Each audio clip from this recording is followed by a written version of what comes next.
मी आतापर्यंत जवळपास एक 50च्या वर शॉर्ट मूव्हीज केल्या ऍज अ कॅमेरामॅन. आणि प्रत्येक शॉर्ट फिल्म मध्ये मी शिकतच होतो. मी कधी असा विचार नाही करत की मला येतं. म्हणजे कॅमेरा कंपोजिशन असेल किंवा कॅमेरा अँगल असेल, फ्रेमिंग कंपोजिशन असेल, कॅमेरा कंपोजिशन नाही, फ्रेमिंग कंपोजिशन असेल, कॅमेरा अँगल असतील किंवा लाईट्स असतील, किंवा इतर काही गोष्टी टेक्निकली असतील. मी प्रत्येक शॉर्ट फिल्म मध्ये काही ना काही एक्सपेरिमेंट करत होतो आणि करतो आताही देखील.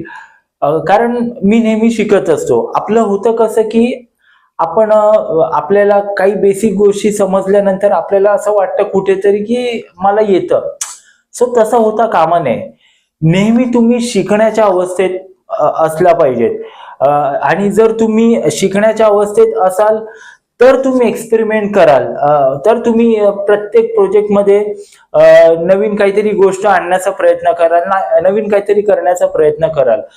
पण जर आपणच असा विचार केला की ना आता मला येतं म्हणजे मी करू शकतो, तर त्या दिवशी आपण म्हणजे शिकायचं सोडून देणार. म्हणजे खऱ्या अर्थाने आपण शिकायचं सोडून देतो जर जेव्हा आपण असा विचार करतो तेव्हा. सो आपण असा विचार नाही केला पाहिजे. आपण नेहमी शिकत राहिलं पाहिजे. आज जरी मी म्हणजे या क्षेत्रात काम करतोय, म्हणजे गेली एक 10 वर्ष काम करतोय, पण जोपर्यंत मी या क्षेत्रात काम करतोय तोपर्यंत मी शिकतच राहणार. हे माध्यम असं आहे, ही फील्ड अशी आहे, हे क्षेत्र असं आहे की इथे आपल्याला शिकतच काम करावं लागणार. आपल्याला कधी म्हणजे की मला सर्व येतं हे गृहीत धरून चालणार नाही.